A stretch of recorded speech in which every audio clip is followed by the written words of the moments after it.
지난주까지 신약 언어 수업이라는 주제를 마무리했고 오늘부터는 구약으로 건너와서 열왕기서를 살펴보게 되었습니다. 그래서 열왕기상 1장부터 시작해서 주요 사건들을 하나씩 쭉 살펴보고자 합니다. 이 시간 말씀을 통해서 모든 성도 여러분들에게 귀한 은혜와 깨달음이 있는 시간이 되시기를 소망합니다. 열왕기의 뜻은 왕들의 이야기라는 뜻입니다.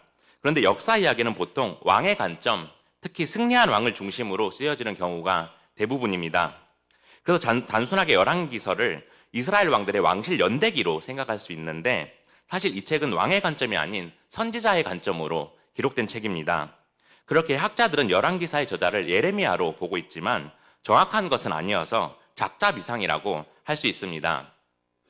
따라서 열왕기는 선지자의 관점으로 쓰여졌기 때문에 이스라엘 백성들이 하나님의 말씀에 순종했는가 아니면 불순종했는가에 관한 결과를 보여줍니다. 그리고 그 결과를 이스라엘 백성들에게 철저히 각인시키기 위해서 쓴 책이었죠.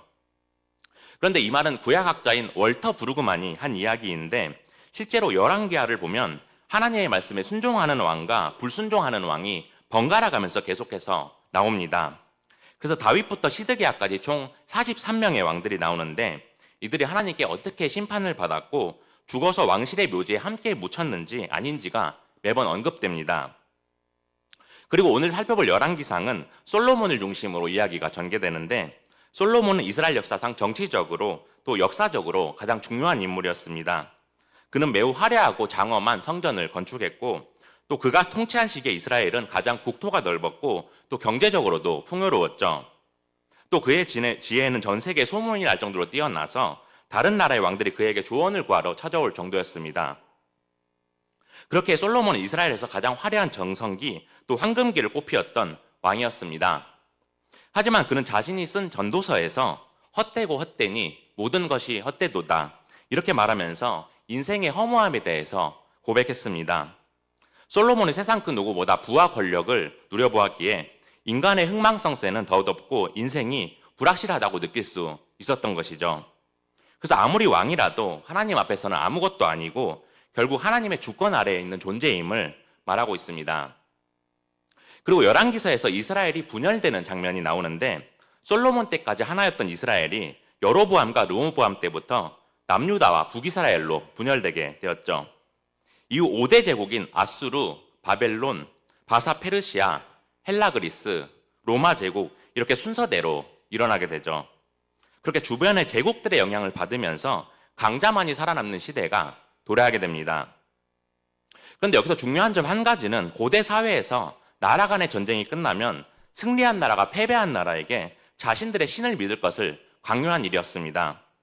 당시 사람들은 전쟁을 신들의 전쟁으로 이해했기 때문에 패배한 나라는 승리한 나라의 신을 반드시 믿어야 했습니다. 그래서 패배한 나라는 승리한 나라의 신을 받아들이면서 나이가 어린 백성들은 원래 그런가 보다 하면서 이방 신들을 받아들이게 됩니다. 이러한 상황에 열왕기서를 기록한 선지자는 이스라엘 백성들이 하나님의 말씀에 순종하는가 그리고 하나님 외에 다른 우상을 숭배하지 않는가 이를 선지자적 관점에서 기록합니다. 그래서 이스라엘 백성들에게 오직 하나님만이 역사의 주인이시고 하나님 안에만 소망이 있음을 말하고 있습니다. 그리고 하나님은 이스라엘 백성들이 자신에게 불순종했을 때 다른 나라와의 전쟁을 통해서 그들을 징계하시고 돌아오게 하십니다. 그래서 이스라엘 백성들은 다른 나라의 포로로 끌려가기도 하고 또 노예 생활을 하기도 하면서 하나님의 섭리를 점차 깨달아가게 됩니다. 그리고 자신들이 죄를 회개하면서 하나님께로 돌아가는 여정을 보여주고 있어서 우리가 이러한 관점을 가지고 열왕기서를 살펴보아야 합니다. 그리고 오늘 우리가 살펴볼 본문도 이스라엘 백성들이 하나님의 말씀에 순종하는지에 관한 내용입니다. 이스라엘 백성들은 하나님의 택함을 받은 민족이었기에 그들을 통치할 왕도 하나님께서 직접 세우셨습니다. 그래서 이스라엘의 첫 번째 왕인 사울은 하나님께 택함을 받아서 사무엘에게 기름 부음을 받았고 또 두 번째 왕인 다윗도 마찬가지였죠. 그리고 열왕기상 1장의 시작에는 다윗의 아들인 아도니아가 등장합니다. 그런데 그는 이스라엘의 주권이 하나님께 있음을 인정하지 않고 자신이 그 주권을 가지려고 합니다. 그래서 다윗이 죽을 때가 되어서 늙고 쇠약해진 틈을 노려서 자신이 이스라엘을 통치하려고 했습니다. 이러한 아도니아의 행동은 이스라엘의 왕이 되려고 하는 욕심을 넘어서 하나님의 뜻에 순종하는가 아니면 불순종하는가의 문제였습니다. 제 아무리 다윗의 아들이고 능력이 있어도 이스라엘의 왕은 하나님이 택하시고 세워진 것이었는데 아도니아는 이 질서를 거부하는 모습을 보여줍니다. 그렇게 열왕기상의 시작이 다윗의 말기 때와 아도니아 이야기로 시작되어서 솔로몬이 왕이 되는 장면이 나옵니다. 그런데 솔로몬도 말년에 하나님의 말씀에 불순종하면서 하나님에게 마음이 떠나는 모습을 보여주었습니다. 그리고 이후로도 이스라엘의 역대 왕들이 계속해서 하나님의 뜻에 순종하지 않는 모습을 보여줍니다. 그러므로 열왕기상을 시작하는 아도니아의 이야기를 통해서 우리가 하나님의 뜻에 순종하는 사람이 어떤 사람인지 세 가지를 나눠보려고 합니다. 그럴 때 하나님의 택하심을 받은 백성으로서 하나님의 뜻에 순종하겠다고 결단하며 나아가는 모든 성도 여러분들이 되시기를 주님의 이름으로 축복합니다. 첫째로 하나님의 뜻에 순종하기 위해서는 하나님의 주권을 인정해야 합니다. 이 세상을 창조하시고 다스리시는 분은 오직 하나님이십니다. 그렇게 하나님의 주권이 세상 무엇보다 가장 위에 있는 것인데 이 사실을 거부하고 자신의 욕심을 앞세운다면 그것은 하나님의 주권에 대한 도전이 됩니다. 그런데 오늘 본문에서 아도니아가 하나님의 주권에 도전하면서 자신의 욕망을 앞세우는 사건으로 시작됩니다. 그래서 본문 1절을 보면 이렇게 말하고 있습니다. 다윗 왕이 나이가 많아 늙으니 이불을 덮어도 따뜻하지 아니한지라. 이처럼 열왕기상은 다윗의 건강 문제를 언급하면서 시작됩니다. 그렇게 위대했던 이스라엘의 다윗 왕이 이제 담요를 덮어도 따뜻하지 않을 만큼 건강이 좋지 않다는 사실을 보여주고 있죠. 이를 통해 다윗의 죽음이 임박했고 이제 이스라엘의 새로운 왕이 세워져야 할 것을 암시합니다. 그리고 다윗의 신하들은 늙은 왕을 소생시키고자 왕을 간호하고 옆에 누워서 따뜻하게 해줄 젊은 여인을 찾게 됩니다. 그렇게 이스라엘의 사방을 수소문했는데 수넴 지역에서 아비삭이라는 아리따운 여인을 찾게 되었고 그녀를 데려와서 다윗의 시중을 들게 합니다. 그래서 다윗이 활력이 회복되게 하고 나라를 다스릴 수 있게 했지만 아비삭이 시중을 드는 동안에 다윗이 그녀와 잠자리를 하지 않았다고 말합니다. 이 말은 다른 의미를 가진 것은 아니고 다윗이 여인과 동침을 하지 못할 정도로 나이가 들어서 힘이 없어졌다는 것을 의미했습니다. 그래서 이스라엘을 통치할 힘과 능력을 완전히 잃었고 이제 곧 다윗 왕국이 몰락하게 될 것을 보여주고 있죠. 그래서 이제 다윗의 아들 중에 한 명은 이스라엘의 왕으로 세워져야 했습니다. 그런데 다윗이 밧세바를 간음한 이후에 그의 가정에 많은 일들이 있었죠. 다윗의 첫째 아들은 암논이었는데 이복 동생인 다말을 성적으로 모욕한 일로 둘째 아들인 압살롬에게 살해당했습니다. 이후에 압살롬은 다윗에게 반역하면서 스스로 왕이 되려고 전쟁을 일으킵니다. 근데 전쟁에서 패배해서 도망가다가 다윗의 부하인 요압에게 붙잡혀서 죽임을 당하게 됩니다. 그리고 이러한 사건들은 다윗이 밧세바를 간음하고 점점 제약이 커져서 하나님의 심판으로 일어나게 된 일들이었죠. 이를 통해 하나님의 뜻에 순종하지 않는 죄의 결과가 역사 속에서 계속된 영향을 미치는 것을 볼 수 있습니다. 그리고 오늘 본문의 아도니아가 바로 암논과 압살롬에 이은 다윗의 셋째 아들이었습니다. 그래서 당시 아도니아가 장자의 자리에 있었기에 왕이 될 수 있는 조건을 갖추고는 있었습니다. 하지만 이스라엘 왕은 출생 순서로 세워지는 것이 아니라 하나님의 택하심으로 세워지는 자리였죠. 그래서 사무엘하 7장 12절 13절을 보면 다윗의 뒤를 이을 왕에 대해서 하나님께서 이렇게 말씀하십니다.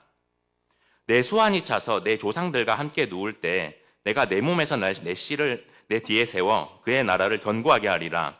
그는 내 이름을 위하여 집을 건축할 것이요 나는 그의 나라의 왕위를 영원히 견고하게 하리라. 오늘날 하나님께서 나단 선지자에게 나타나셔서 말씀하시기를 다윗이 죽는 날에 다윗의 씨가 왕위를 이어서 나라를 튼튼히 세울 것이라고 말씀하십니다. 바로 이 말씀이 다윗 언약인데 이 말씀대로 다윗의 뒤를 솔로몬이 잇게 되고 솔로몬이 하나님의 이름을 위해서 예루살렘 성전을 짓게 되었죠. 따라서 이스라엘의 왕을 세우는 권한은 하나님께 있었기에 다윗의 뒤를 이을 왕은 사람이 아닌 하나님의 뜻으로 세워져야 했습니다. 그런데 5절을 보면 아도니아가 어떠한 행동을 보였는지를 말하고 있습니다. 그때 학기스의 아들 아도니아가 스스로 높여서 이르기를 내가 왕이 되리라 하고 자기를 위하여 병거와 기병과 호위병 50명을 준비하니 이처럼 아도니아는 내가 왕이 되리라 이렇게 선언하면서 하나님의 주권에 대해서 도전합니다. 이스라엘의 왕은 하나님께서 나단 선지자에게 이미 신탁하셨고 이제 다윗의 뒤를 이을 왕은 솔로몬이 이어받게 될 것이었죠. 그럼에도 불구하고 아도니아는 하나님의 뜻을 묻지 않으면서 독단적인 모습을 보여줍니다. 그렇게 아도니아는 왕이 되겠다고 선포하고 병거와 기병과 호위병 50명을 데리고 다닙니다. 그리고 5절을 보면 자기를 위하여 이렇게 말하면서 아도니아가 자기만 높이려고 한 것을 볼 수 있죠. 그렇게 하나님의 주권을 거부하면서 하나님 없이도 자기가 이스라엘을 통치할 수 있다고 착각하는 모습을 보여줍니다. 그런데 이러한 아도니아의 행동은 하나님을 인정하지 않는 죄로서 이것은 아담과 하와가 저지른 죄와 같습니다. 아담과 하와는 선악과를 먹으면 눈이 밝아지고 하나님과 같이 될 것이라는 뱀의 꼬임에 넘어가게 되죠. 그렇게 하나님의 주권을 거부하면서 죄악을 저지르게 된 것처럼 아도니아도 하나님의 주권을 거부하면서 죄를 저지르고 있는 것이었습니다. 그렇게 우리가 하나님의 주권을 인정할 때 하나님의 뜻에 순종할 수가 있습니다. 하나님은 이 세상을 창조하신 분이시기에 우리의 삶을 통치하시는 것도 하나님의 주권 아래에 있습니다. 그래서 우리의 삶 속의 모든 일은 하나님의 섭리 아래에 있고 하나님 없이도 살아갈 수 있다고 생각하는 것은 아도니아와 같은 교만한 모습입니다. 그렇게 우리가 삶의 모든 일 앞에서 하나님께 묻고 그분께 의지해야 합니다. 그래서 하나님을 우선순위로 하면서 나의 욕심을 내세우진 않았는지 또 모든 일 앞에서 하나님의 말씀을 기준으로 삼고 있는지 되돌아보아야 합니다. 저는 원래 음악을 하다가 성경 공부가 좋아서 신대원에 입학했습니다. 그래서 신학교를 다니면서 새로운 공부를 접하는 즐거움이 있었는데 특히 우리 교단의 신학과 교리를 통해 얻게 되는 배움의 기쁨이 컸습니다. 그렇게 제가 신대원 1학년 때 교리 시간에 하나님에 대해서 배우게 되었는데 그때 아더핑크 목사님이 쓰신 하나님의 주권이라는 책을 읽게 되었습니다. 그런데 이 책을 보면 하나님은 이 세상의 모든 왕 중에 왕이시기에 모든 것 위에 뛰어나신 분이고 절대적인 통치권과 결정권을 가지셨다고 말합니다. 그래서 피조 세계의 모든 사건과 역사는 하나님의 주권 아래에 있고 모든 사람의 삶까지도 계획하시는데 그 계획이 반드시 이루어진다고 말합니다. 그리고 이 세상의 고난과 악한 세력도 하나님의 주권 아래에 있어서 우리가 살아가면서 겪게 되는 고난도 모두 하나님의 계획 아래에 있다고 말합니다. 그래서 하나님은 우리에게 닥치는 고난조차도 주권적으로 사용하시기에 우리가 어떠한 상황 속에서도 하나님 중심의 신앙으로 그분을 신뢰합니다. 그래서 하나님이 모든 것을 계획하시고 이 세상의 모든 것을 통치하시며 섭리하신 뜻을 반드시 이루시는 것이 하나님의 주권임을 기억해야 합니다. 우리 잠언 19장 21절 보겠습니다. 사람의 마음에는 많은 계획이 있어도 오직 여호와의 뜻만이 완전히 서리라. 이처럼 우리의 마음으로 많은 계획을 세우더라도 그것은 이루어지지 않고 오직 여호와 하나님만의 뜻만이 완전히 이루어진다고 말합니다. 그래서 인간의 욕심과 생각으로 세우는 계획은 헛된 것이며 모든 계획은 우리가 결정하는 것이 아닌 하나님께서 결정하는 것이라고 말하고 있죠. 그러므로 사랑하는 성도 여러분, 우리의 모든 삶 속에서 하나님의 뜻이 우선이 되어야 한다는 사실을 기억하고 모든 일 앞에서 하나님의 주권을 먼저 생각하는 여러분들이 되시기를 소망합니다. 그래서 하나님의 주권과 섭리를 의지하며 살아갈 때 하나님이 가장 기뻐하시는 길을 걸어가는 여러분들이 되시기를 주님의 이름으로 축복합니다. 둘째로 하나님의 뜻에 순종하기 위해서는 하나님의 지혜를 구해야 합니다. 우리는 하나님과 동행하면서 하나님이 부어주시는 지혜로 살아가야 합니다. 그렇게 하나님의 지혜가 빠진 성공은 겉으로는 화려해 보여도 언젠가는 무너집니다. 아도니아는 왕이 되기 위해서 권력을 장악하려고 완벽한 시스템을 구축한 것처럼 보였습니다. 그래서 인간적으로 볼 때는 화려하고 성공할 것처럼 보였지만 가장 중요한 하나님의 지혜가 빠져 있었습니다.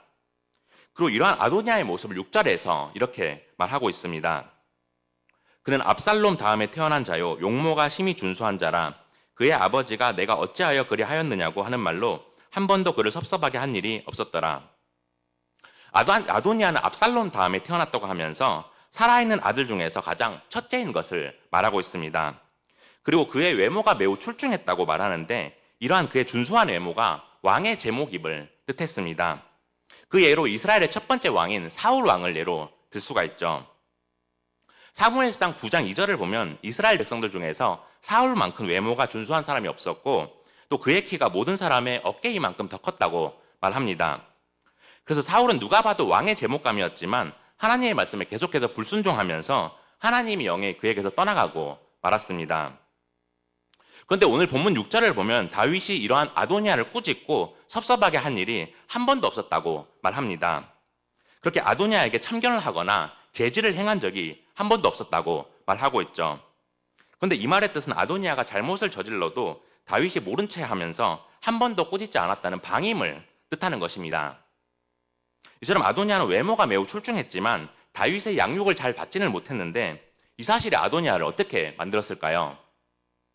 네, 아도니아가 교만해졌을 것이고 자기 하고 싶은 대로 행동하는 성격이 형성되었을 것입니다. 그래서 아도니아가 결코 지혜롭지 못했다는 사실을 알 수가 있죠. 이렇게 지혜롭지 못했던 아도니아는 자신의 계획을 진행시키기 위해서 다윗 왕국의 핵심 인물들을 자기 편으로 끌어들이고자 합니다. 그래서 하나님의 지혜를 구하는 것이 아니라 인간적인 생각을 앞세우면서 다윗의 부하인 요압과 아비아다를 자기 편으로 끌어들이려고 합니다. 우리 본문 7절 보겠습니다. 우리 함께 읽겠습니다. 시작.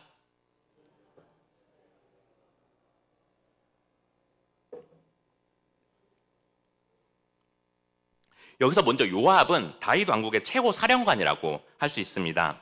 그는 일찍부터 다윗의 오른팔이었고 다윗 군대의 지휘관이었죠. 그리고 제사장 아비아달은 제사장 가문인 엘리 가문 출신으로 전통 있는 가문의 대제사장이었습니다. 이렇게 아도니아가 당시 이스라엘 최고의 군대 지휘관과 대제사장을 자신을 따르고 돕게 했다고 말하고 있죠.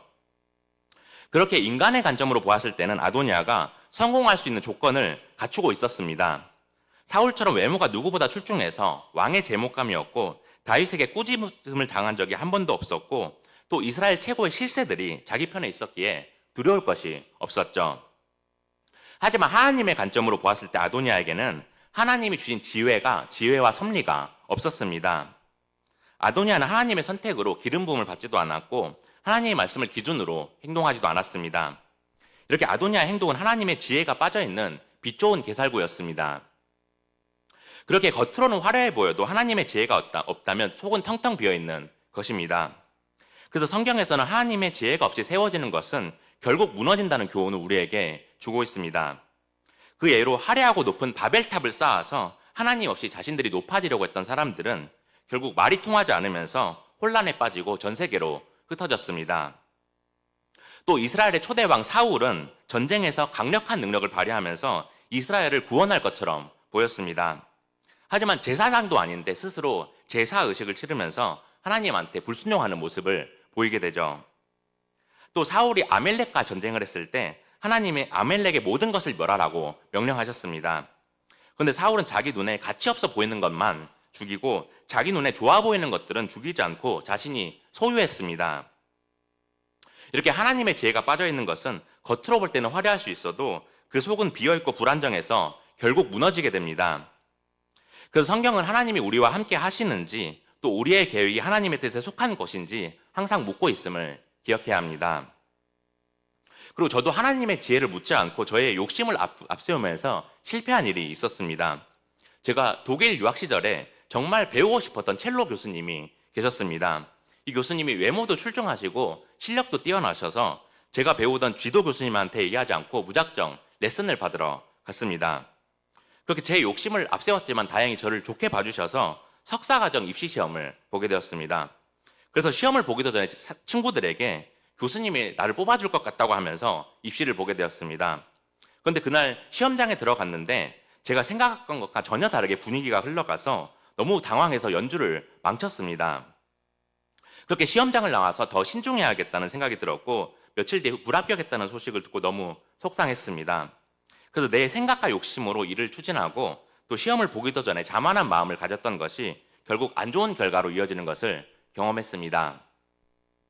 우리 잠언 3장 5절 보겠습니다. 너는 마음을 다하여 여호와를 신뢰하고 내 명철을 의지하지 말라. 잠언의 저자는 하나님을 신뢰하면서 나의 지식과 지혜를 의지하지 말라고 말합니다. 그래서 우리가 하나님의 뜻에 순종하기 위해서는 나의 지혜가 아닌 하나님의 지혜를 구해야 합니다. 왜냐하면 지혜는 하나님이 가지신 고유한 속성이기에 인간의 지식과 생각을 훨씬 뛰어넘는 것이기 때문입니다. 그러므로 인간의 판단이 겉으로는 좋아 보여도 하나님의 지혜만이 참된 것임을 기억하고 모든 일 앞에서 하나님의 지혜를 구하는 여러분들이 되시기를 소망합니다. 그렇게 하나님이 계획하시고 인도하시는 길을 따라가면서 하나님의 뜻에 순종하는 여러분들이 되시기를 주님의 이름으로 축복합니다. 셋째로 하나님의 뜻에 순종하기 위해서는 하나님의 사람들과 함께 해야 합니다. 우리가 하나님이 원하시는 길을 가기 위해서 혼자 걸어가는 것이 아니라 우리를 붙들어줄 수 있는 믿음의 사람들과 함께 나아가야 합니다. 우리는 시험과 고난이 오면 넘어질 수도 있는 연약한 존재이기에 우리를 도와줄 수 있는 믿음의 동역자들이 필요합니다. 아도니아는 왕이 되려고 하면서 그를 도와줄 사람들을 잔치에 초청했습니다. 그런데 그 중에 결정적으로 중요한 인물들이 빠져 있었습니다. 우리 오늘 본문 8절에서 10절 보겠습니다. 제사장 사독과 여호야다의 아들 브나야와 선지자 나단과 시므이와 레이와 다윗의 용사들은 아도니아와 같이 하지 아니하였더라. 아도니아가 에느로겔 근방 소헬레 바위 곁에서 양과 소와 살찐 송아지를 잡고 왕자 곧 자기의 모든 동생과 왕의 신하된 유다 모든 사람들을 다 청하였으나 선지자 나단과 브나야와 용사들과 자기 동생 솔로몬을 청하지 아니하였더라. 아도니아는 자신의 뜻과 함께할 사람들을 택하고 그들을 초청해서 성대한 잔치를 열었습니다. 하지만 여기에 중요한 인물이 한 명 빠져 있었는데 그가 바로 선지자 나단이었습니다. 하나님께서 다윗에게 언약을 주셨을 때 나단은 하나님의 뜻을 대신해서 전한 선지자였습니다. 그래서 이스라엘의 왕을 세우라는 하나님의 신탁을 직접 받았기에 왕을 결정할 열쇠를 쥐고 있었죠. 하지만 아도니아는 이러한 나단 선지자를 초대하지 않았고 그 외에도 대제사장이 될 사독 그리고 다윗의 근위대장 브나야와 다윗의 용사들 그리고 장차 이스라엘의 왕이 될 솔로몬도 제외시켰습니다. 이들이 모두 장차 하나님의 뜻을 이루게 될 사람들이었는데 아도니아는 이들을 의도적으로 제외시켰습니다. 그래서 아도니아는 하나님의 뜻과는 거리가 먼 사람들을 택했고 자신의 생각대로 일을 진행시켰습니다. 이렇게 처음부터 방향이 잘못된 선택이었고 믿음의 사람들이 아닌 자신들의 이익을 쫓는 사람들과 함께했습니다. 그래서 그에게는 믿음의 동력자도 없었고 하나님과 동행하지 않으면서 그분의 뜻에서 완전히 벗어났습니다. 그렇게 우리는 하나님이 원하시는 길을 걸어가기 위해서 하나님의 사람들과 함께해야 합니다. 그래서 살아가면서 하나님의 뜻을 우선순위로 두는 믿음의 사람들을 주변에 두어야 합니다. 그럴 때 중요한 결정 앞에서 믿음 있는 사람들의 조언을 듣게 되고 세상의 기준이 아니라 하나님의 기준으로 결정을 내릴 수가 있습니다. 저 역시도 살아가면서 믿음의 동역자가 반드시 필요하다는 사실을 많이 느끼는데 이제 목회를 하게 된 이후에는 아내가 지금 저의 가장 큰 믿음의 동역자가 되었습니다. 저와 아내가 성향이 완전히 반대라서 MBTI도 해보면 이제 성격 검사를 해보면 완전히 반대로 나옵니다. 근데 아내가 저보다 사람을 잘 품어주고 또 사람들과의 관계를 잘 하는 편입니다. 그래서 그런 아내의 모습을 볼 때마다 이런 모습이 하나님께서 기뻐하시는 모습이구나 이렇게 생각이 들면서 많이 배우게 됩니다. 그리고 제가 목회를 하면서 어려운 일이 있을 때 저를 붙들어줄 수 있는 믿음의 동역자가 옆에 있다는 사실의 든든함을 느낍니다. 이처럼 우리가 세상을 살아가면서 때로는 흔들릴 때가 있고 판단이 흐려지고 나의 감정이 앞설 때가 있습니다. 그렇게 성경에서는 우리의 믿음을 지키기 위해서 서로 격려하고 함께할 수 있는 믿음의 공동체가 있어야 된다고 말합니다. 우리가 완벽할 수가 없기에 신앙은 혼자 지키는 것이 아니라 함께 지켜나가야 합니다. 한편 주변에 하나님의 사람을 세우지 못했던 아도니아는 결국 말년에 완전히 무너지게 됩니다. 솔로몬이 왕이 된 후에 아도니아가 솔로몬을 찾아와서 다윗의 마지막 첩이었던 아비삭을 자신의 아내로 맡게 해달라고 솔로몬에게 간청합니다. 그녀가 바로 오늘 본문에서 나온 아리따운 수냄 여자인 아비삭이었습니다. 그런데 이 말을 들은 솔로몬은 매우 분노하게 되었고 아도니아를 잡아들여서 그 자리에서 즉시 처형하게 됩니다. 이렇게 아도니아가 끝까지 지혜롭지 못한 행동을 보여주는 모습을 통해서 우리가 살아가면서 하나님의 사람들과 함께하지 못하고 믿음을 지키지 못하면 결국 무너지게 된다는 사실을 보여주고 있습니다. 그러므로 하나님의 뜻을 온전히 이루기 위해서 주변에 하나님의 사람들을 온전히 세워나가는 여러분들이 되시기를 소망합니다. 그렇게 함께 말씀을 나누면서 잘못된 길로 갈 때는 붙들어줄 수 있는 믿음의 동력자를 만들어 나갈 때 하나님의 뜻에 온전히 순종하며 살아가는 모든 성도 여러분들이 되시기를 주님의 이름으로 축복합니다. 이제 말씀을 맺겠습니다. 오늘 우리가 아도니아 얘기를 통해서 하나님의 뜻에 순종하는 사람에 대해서 말씀을 나눴습니다. 우리가 하나님을 믿는다고 하면서도 때로는 하나님께 묻기보다 내 경험과 내 생각을 앞세울 때가 있습니다. 또 삶의 순간마다 하나님의 뜻보다는 내가 원하는 길을 선택하면서 살아갈 때가 있습니다. 하지만 하나님의 뜻에 순종하는 사람은 하나님을 내 삶의 주인이라고 고백하면서 하나님의 주권을 인정하는 사람입니다. 그리고 내 뜻보다 하나님의 뜻을 먼저 구하고 사람의 지식과 지혜가 아니라 하나님의 지혜를 의지하고 또 하나님의 뜻에 순종하기 위해서 믿음의 사람들과 함께 걸어가는 사람입니다. 그러므로 이제가 하나님의 뜻에 순종하는 삶을 살기로 결단하면서 내 삶의 주인은 하나님이십니다. 내 뜻이 아닌 하나님의 뜻을 이루길 원합니다. 이렇게 고백하면서 하나님 안에 거하겠다고 결단하는 여러분들이 되시기를 소망합니다. 그럴 때 하나님의 뜻에 순종하면서 하나님이 찾으시는 그 한 사람으로 살아가는 모든 성도 여러분들이 되시기를 예수 그리스도의 이름으로 축복합니다.